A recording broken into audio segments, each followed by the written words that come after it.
This video has been specifically designed to visualize the proper manipulation of the DIASource 125-dihydroxyvitamin D ELISA assay in order to ensure good quality results.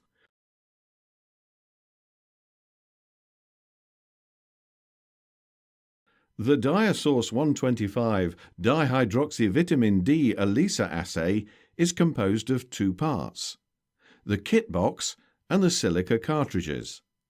The kit box is stored between 2 and 8 Celsius, and the silica cartridges are stored at room temperature. The assay uses organic solvents. If the user has no access to high-quality solvents, DIaSource can supply an extraction kit that contains all the necessary solvents to perform the extraction step. On day 1, take the kit box out of the fridge and take all necessary reagents out of the box. This includes the controls, the calibrators, the microplate, the incubation buffer, and the elution solution. Put the remaining reagents back in the fridge. Once at room temperature, rehydrate the controls and let them stand for about 20 minutes. During this period, prepare and label the glass tubes for the extraction, for the separation wastes, for the water, for the elution, and prepare and label the silica cartridges. Prepare the extraction solution under the fume hood. 3 milliliters are required per patient sample and control. Calculate the volume required and add 10% for security. Only use high-quality solvents such as HPLC or for analysis grade. Measure the volume of each solvent in a graduated cylinder, taking into account the bottom of the meniscus. Transfer each solvent into an appropriate glass bottle, cap it, and gently mix the solution. Vortex now the controls and the patient samples. In the extraction glass tubes, pipette 500 microliters of patient sample or control and add 2 milliliters of the extraction solution. As the extraction solution is composed of organic solvents, the pipette tip must be pre-saturated 2 or 3 times with the solution to ensure an accurate volume. Cap the extraction tubes and place them in the appropriate shaker rack by filling the middle of the rack.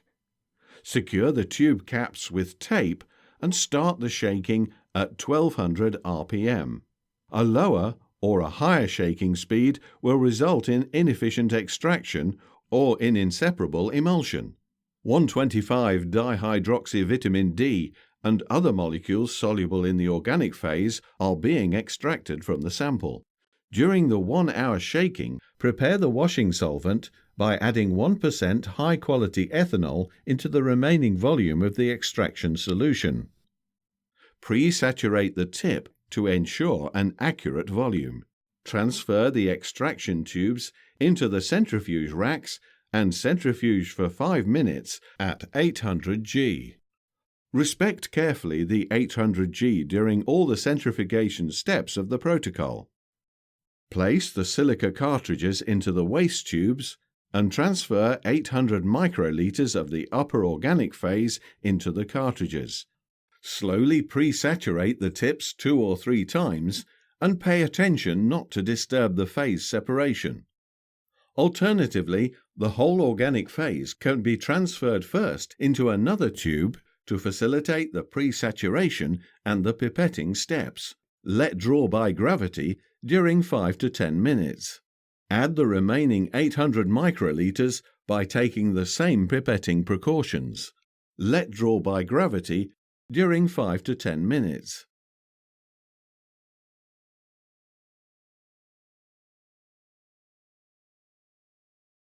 Move to the next step when there is no visible liquid on top of the silica. Wait a few more minutes in case of any doubt. 125-dihydroxyvitamin D and some other similar molecules are retained on the silica phase.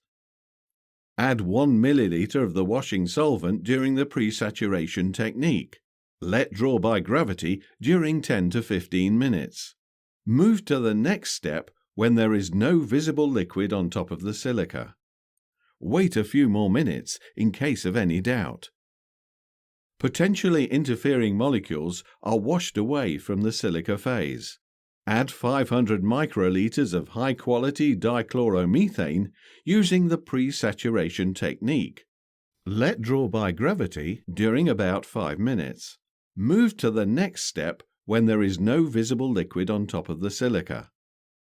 Wait a few more minutes in case of any doubt. Other potentially interfering molecules are washed away from the silica phase.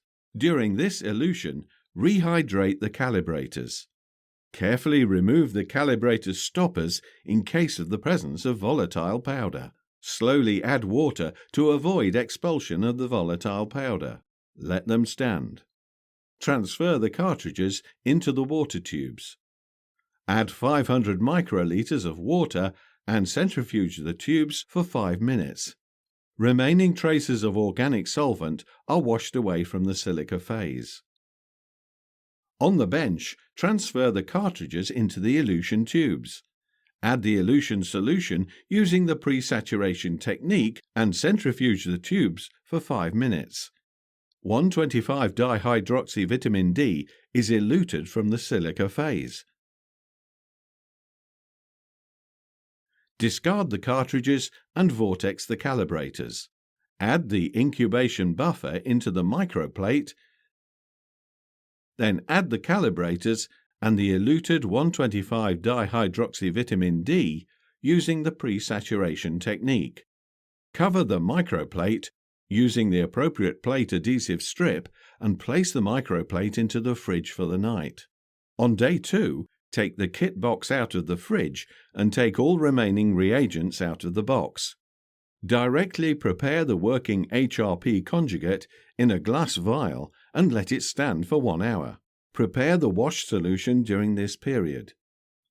After 1 hour, wash the microplate, vortex the working HRP conjugate and add it into the microplate. Cover the microplate and place it into the fridge for 1 hour. Wash the microplate and add the TMB into the microplate. Incubate at room temperature without shaking for 15 minutes. Add the stop and read the optical densities.